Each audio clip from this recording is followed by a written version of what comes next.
Good afternoon, ladies and gentlemen. My name is Na Seok-kwon, working at the Center for Social Value Enhancement Studies. So please take a look at the subtitle of my presentation, Social Impact Reward Schemes and their Performance. So this chart shows the social problem in solution in the vertical axis, and in the horizontal axis we have time. And there are two graphs. In the top you see social problems, and in the bottom you see social problem solution capacities. And the gap between the two is widening because the social problems are increasing exponentially. And what are enterprises doing to solve social problems? Let me show you a few examples. The first, downtown project. It's an urban regeneration project that started in Las Vegas, initiated by Tony Hsieh, the CEO of Zappos, in 2011. So it was the first example of a business model where a local community and an enterprise work together for innovation and growth. And there are discussions regarding basic income, which Mark Zuckerberg and Elon Musk agree. And there are experiments of basic income with the initiatives called Y Combinator and Economic Security Project. These are also examples of enterprises' effort to help resolve social problems. Another example is X Prize. It is an NPO that pursues social problem solving with international contests. Now, Elon Musk contributed $10 billion to X Prize carbon removal project. It is a project to reward ideas to fight climate change. And what's interesting in this initiative is focus on a specific environmental issue and a particular technology of carbon capture and storage. But there is no measuring involved in the project. It's only evaluation. So why are these enterprises working to solve social problems? It can be summed up into one keyword: stakeholder capitalism. There's been a initiative led by Business Roundtable to move away from shareholder capitalism to stakeholder capitalism. And the initiative was also echoed by Financial Times chief economic commentator Martin Wolf, who argued for time for a reset. This idea was also adopted by the World Economic Forum. Last year's theme of the forum was stakeholders for a cohesive and sustainable world. And below that, you see the Davos Manifesto 2020. Now, manifesto is a word that's used for a normative framework that is as powerful as a constitution. So the Manifesto 2020 is a universal purpose of a company in the fourth industrial revolution.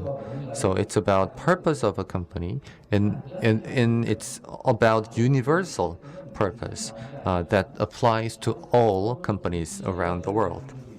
Now, the Davos Forum has about 50 years of history. It was founded in 1970. And in 1973, the Forum announced the Davos Manifesto 1. And the manifesto introduced a concept of stakeholders, providing a guideline on a future shift. And the Davos Manifesto 2 was issued in 2020. And the title is very different from Manifesto 1. In Manifesto 1, it was about a code of ethics. In Manifesto 2, it's the universal purpose of a company. In particular, we have to pay attention to the third box in the bottom. A company is more than an economic unit. Such a powerful new definition of a company.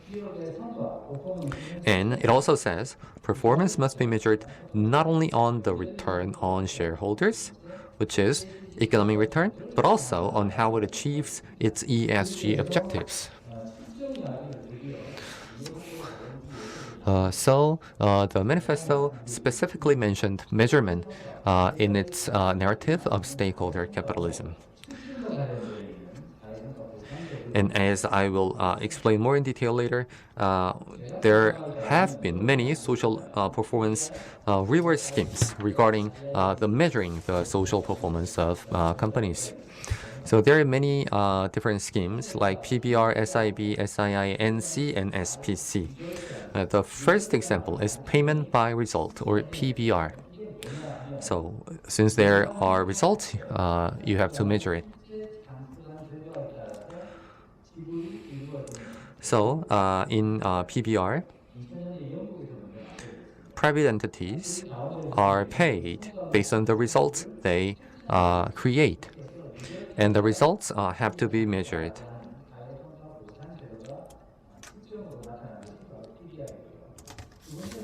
And the second example is SIB, or Social Impact Bond.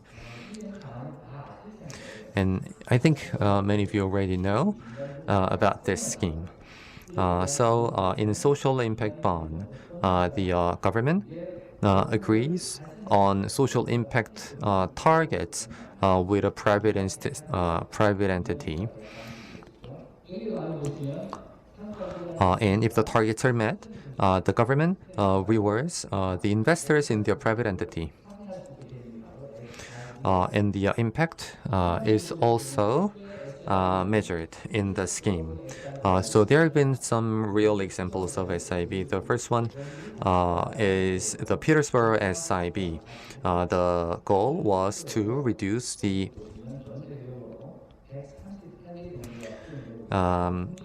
reoffense rate of former prison inmates. So the initial project was successful with about 11% reduction in their reoffense. And there have been 138 SIB projects so far. And the third one is SPC, or Social Progress Credit.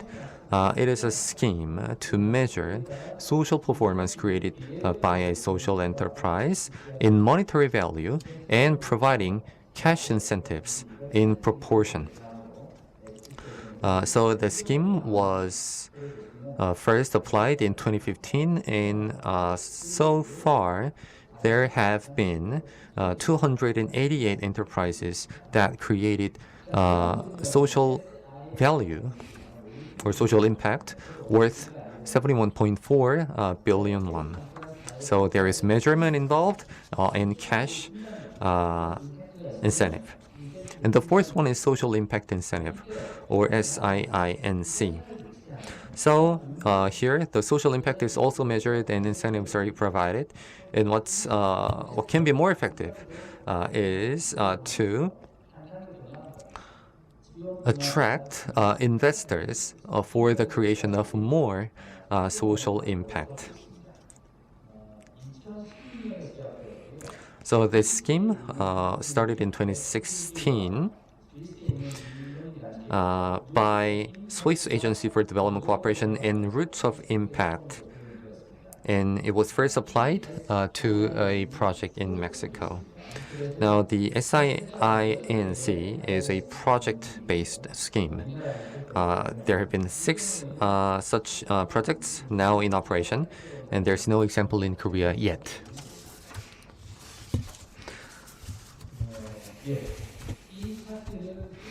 Now this table summarizes and compares the 4 different schemes.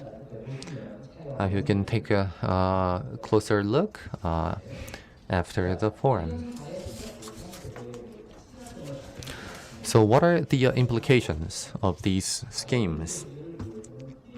First, the role of companies is growing in solving social problems. As you can see from the Davos Manifesto and the SIINC, private companies are crucial in social problems these days. And second, measurement is always involved in order to overcome the financial deficit or market failure. Third, these schemes try to induce creative ideas from the private sector. Fourth, the measurement is increasingly focusing on outcome and reward, increasingly becoming cash incentive. Fifth, these schemes start with individual projects and then try to become institutionalized. Sixth, data and success cases are crucial in order to gain public consensus, but we don't have that many cases. Let's move on to SPC. So it's a scheme that involves measuring social value and providing cash incentive. And it also pursues wider membership. So it's been 7 years since the SPC project was launched. And the companies who participated in the project created about 240 billion won in social impact and about 45 billion won was provided in cash incentive. So in other words, the multiplier effect of the cash incentive is about 6 times. Let's take a look at the examples. 4EN. It's a company that utilizes coffee waste in order to produce eco-friendly fertilizers and fuel.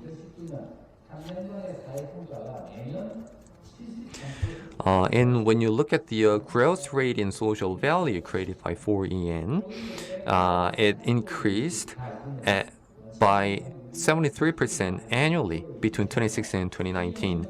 Another example is Sankol baby food. So comparing the sales between 2015 and 2019, the annual growth rate is 76%.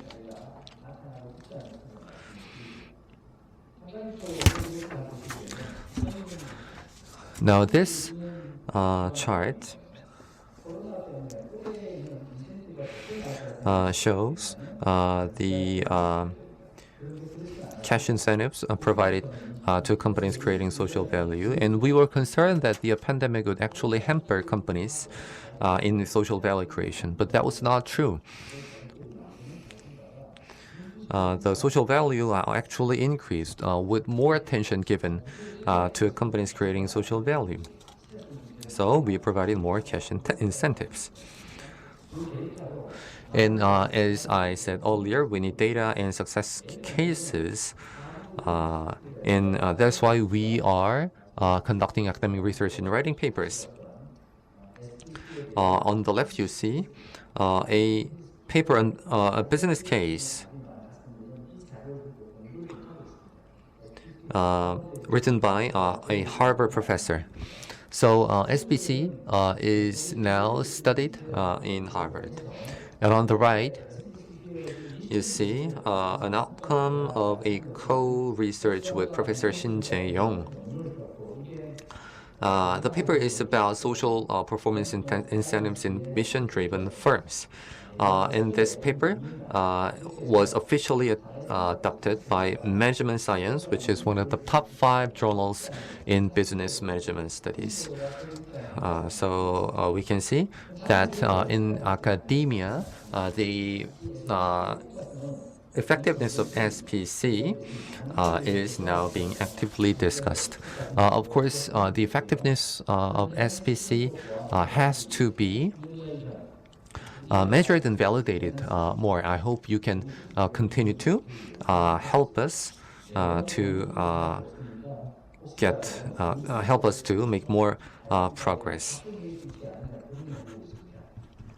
And we are also thinking about an experiment in simulated stock trading, which can contribute to measuring the social value created by companies. And we are also working hard to engage more actors in the project, including local governments and fund contributors, including the Korea Deposit Insurance Corporation and Korea Enterprise Data. And we are also conducting research on the social value measurement of social enterprises in China and Japan. And I believe that although we have a long way to go, we are here where history is made. Last but not least, I'd like to quote John Stuart Mill. One person with a belief is equal to a force of 99 who have only interest. I believe all of you here can continue to work with us in creating more social value. In that way, we can always win or learn, not lose. Thank you very much for listening.